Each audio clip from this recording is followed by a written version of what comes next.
김정은 정권의 경제 정책 및 노선 평가에 관한 내용이 되겠습니다.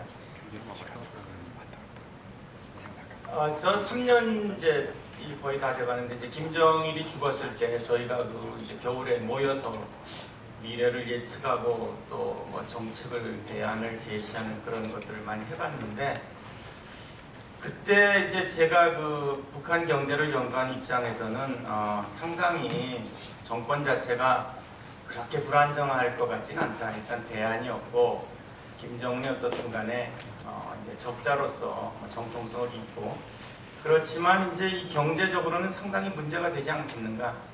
왜냐하면 북한 자체가 당시에 이제 가용 자원이 절대 부족했다 이렇게 생각을 했고 무엇보다도 김정은을 이제 호위하는 여러 장성택을 비롯한 여러 사람들 간에 어떤 부의 분배를 둘러싼 결정적인 암투가 있지 않겠는가 그런 식의 우리가 논의를 했었습니다.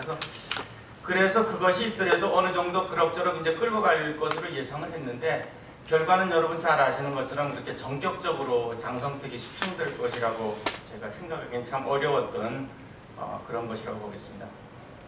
그래서 이 김정일 이제 시대와 한번 비교를 해보면은 김정은 정권의 경제 정책은 자기 아버지 때보다는 상당히 개혁적이다 이렇게 말씀을 드릴 수가 있고요. 김정일이 그럼 잘못한 건 무엇인가?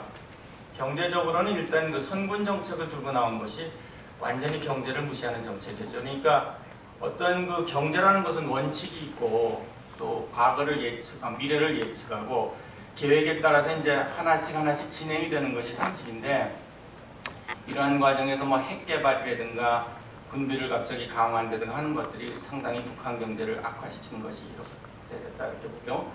그 다음에 이제 결정적으로 실패한 것이 7.1 경제 개선 조치와 화폐 개혁인데 결국 이 두 가지로서 국가 건의가 크게 실추한 그러니까 상당히 연구를 많이 해서 한 것으로 알려지고 있습니다. 특히 7.1 경제 개선 조치는 상당한 연구를 했지만 노동에 따라서 배급을 주고 월급을 결정하고 국가가 모든 것을 주도할 줄 알았는데 결국에는 사람들만 변화시키는 그래서 얼마 전에 탈북자 여성분하고 얘기했는데 청진 출신의 그런 표현을 했어요. 저에게 김정일이 우리를 일깨웠다. 이게 무슨 말입니까 했더니 참 그렇게 갇혀서 아무것도 모르고 살았는데 김정일이 결국 경제를 그렇게 엉망으로 만들면서 자연스럽게 시장으로 나가게 됐고 시장을 통해서 돈을 벌 수도 있고 국가에 의존하지 않고도 살아갈 수 있는 방법을 알았다.